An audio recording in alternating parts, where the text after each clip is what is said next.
Maria BookTube. My name is Maria and welcome to my channel MH Books. I have a list of questions because I am filming the Friends tag. I was tagged in this way by John of Books and Blood, who was very patient with me because I didn't actually see the video for a month. It took me that long to get through my backlist. And this tag was originally originated by Emily of Novell Novels,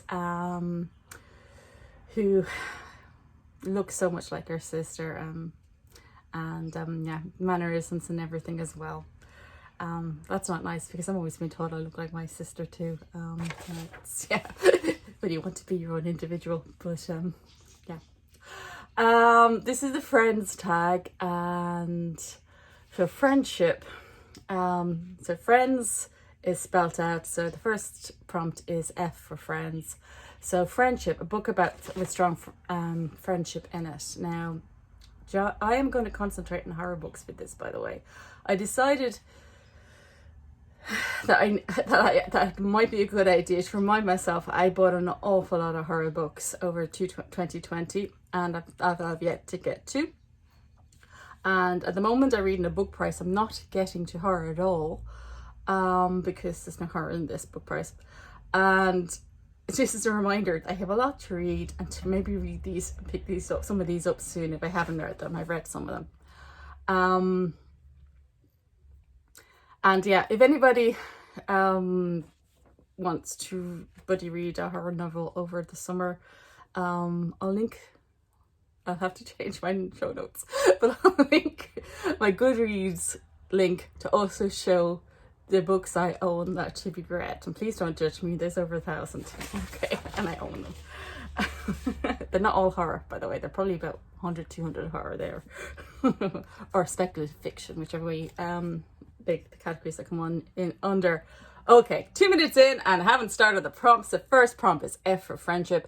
Paul talked about it already, and it's a problematic scene with its friends, so I'm going to skip that one and go on to another one that's about young boys in a town that's surprisingly evil, and that's Dan Simmons' Summer of Night. This is my rather battered copy, and I think the budgies ate that bit. I'm not sure. They probably didn't because that page isn't gone.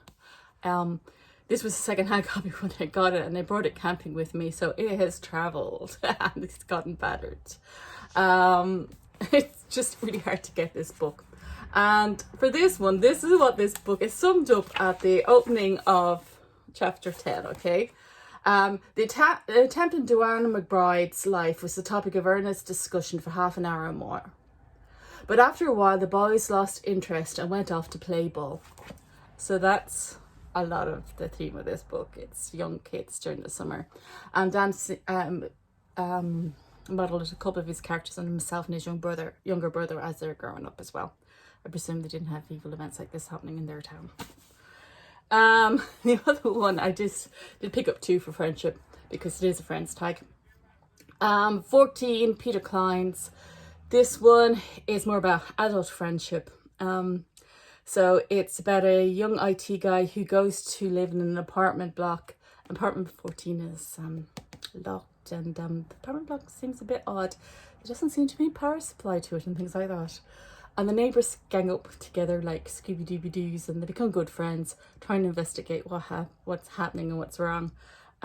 This is, yeah, if I tell you what it's like, I kind of are going to spoil what's wrong with this apartment block. So yeah, this is a series of books, I think, and I actually have the second in hard copy and the third in audio version, so I think I need to continue reading on. I think the second one isn't liked as much, but the third one is, so I think that's what all that put me off. So it might be something I have to continue with. The next prompt is real life, a non-fiction book that you want to read. So yes, yeah, you're sitting on so many piles of books. The tripod, I've just rested it on piles of books there, sorry. So I'm going to bang it every time I pick up a book because there's not a lot of space left. So vampires. So yes, this was a piece of research that I got and it actually wasn't used, so I've still yet to read it. I wrote a story, it has a twist in it. You would think it's about a friendship, but it does have a twist based on Irish legends, and these Irish legends possibly influenced Bram Stoker's Dracula, because they would have come from the time of his mother. So it would have been tales that his mother could have possibly have told him. But I did get a history book on vampirism and how it's been depicted through the ages. So there's some lovely pictures in here, which I do actually have to read. And not 100 miles away from something I was writing. So that's the one. So it's Vampires, the Genesis and Resurrection from Count Dracula to Vampirilla. I think this book was written in 1978, so it doesn't have any nice current stuff like Anne Rice. Throw books on the bed. The next one. Indie author. Yes, this arrived last week. I ordered it. I think I ordered it on the 30th of December and it arrived from Jersey last week. Some of the Brexit mail has been long. This is Between Two Fires by Christopher Bullen. It's printed off Amazon, so he's independently printed it. And it's a horror novel. Yeah, an epic tale of medieval horror. It has a knight who has one final chance at salvation, a troubled priest who's the only person who survived from his parish, and a young girl who is orphaned by the Black Death. And the trio must try and save mankind, or at the very least their souls, or something like that. And I can't remember, because it's so long coming, exactly where I saw this. I have a feeling though it was Goodreads. So that's one that I have to pick up soon. That's an independent. I don't have a huge number of independents, and I had a lot of success in horror with independents, but I know people who read this and it's good. So we are very hopeful for this one. Endings. A book where an ending made you scream. I have to admit, can't think of one. I know there's endings that are extremely surprising and I'd love to tell you them, but there is one at the moment that's actually a TV series and it's been made from the book, and it starts off, you think it's one genre and it ends up in the horror genre. This is, but I can't tell you what it is because that would be major spoiler, and that makes people either love or hate this ending, and that's all I can say. So you probably, if you read it before, you probably know it, and I hope I couldn't possibly have spoiled it if you don't know what it is. Because I'm not even telling you where it's being streamed at the moment. A new book that you can't wait to buy. Oh, that one is a Stephen King book. I'm gonna have to put a picture of it. I forget the name. I am not buying Stephen King books. I used to traditionally buy from in Arnott's in Dublin. There's a W.H. Smith. I think it's the only one in the country, and they always released the new Stephen King releases in the special editions of W.H. Smith. So I always bought them in person in the shop, and there's no shops open. I just didn't want to buy it online. So for once in my life, I've not read the Stephen King new release as soon as it came out. I'm just blanking on a name, but the name will be there because I'll put it up. Dark. So yeah, I can't wait to buy it because I can't wait to be able to get into a bookshop again, which is a long way away. Dark, a book which has dark themes. Now, I know that horror is supposed to have dark themes, but I actually think literary fiction is far darker. I told you my hair was going to annoy me. Especially when you're backlit.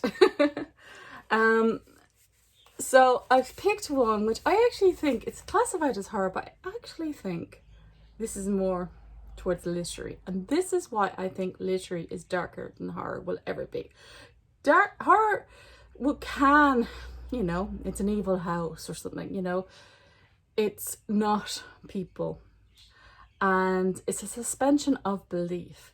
What happens in this novel is people being bad to each other, and fundamentally what happens is the community, because of the auctioneer in it, turn on themselves and down to almost selling their children.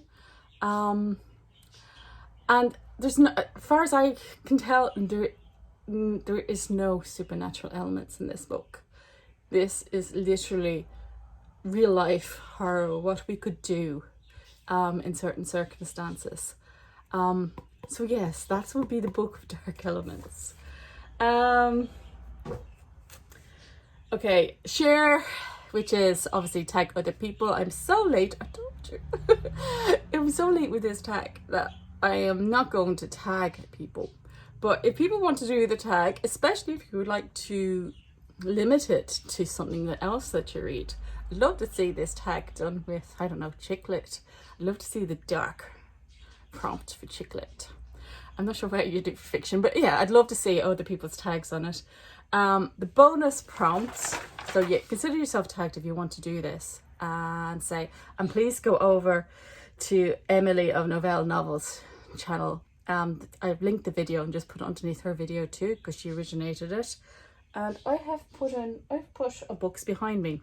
So this is, sorry for bending down there. This is a bonus prompt. This is a gift from a friend that's special to you. This isn't quite right for the prompt. This is not from a friend. This is actually from my uncle. And I sort of inherited it, and in other words, I took it from his flat. It's not her, so it doesn't fit any prompts really. I restrict myself to her in this case. This is War and Peace in the 3 volumes. He had this sitting in his kitchen. See the damage that's been done? He had never read it. The books were sealed with grease, from kitchen grease. But I took it off him. Well, he was dead. We were clearing out his flat. As a reminder to read all books when you get them. Look, there's lovely plates in it and things like that. So rather than show some of the books I got as gifts, especially as there's quite a few I haven't read yet, I decided to show these 3. So that's the end of my tag. Thanks for watching, and I hope whatever you're reading that you're enjoying it, and that you have a long weekend like we do in Ireland, the UK, and most of Europe. That you're enjoying it, and that even if you don't, that you enjoy your Monday. Bye now.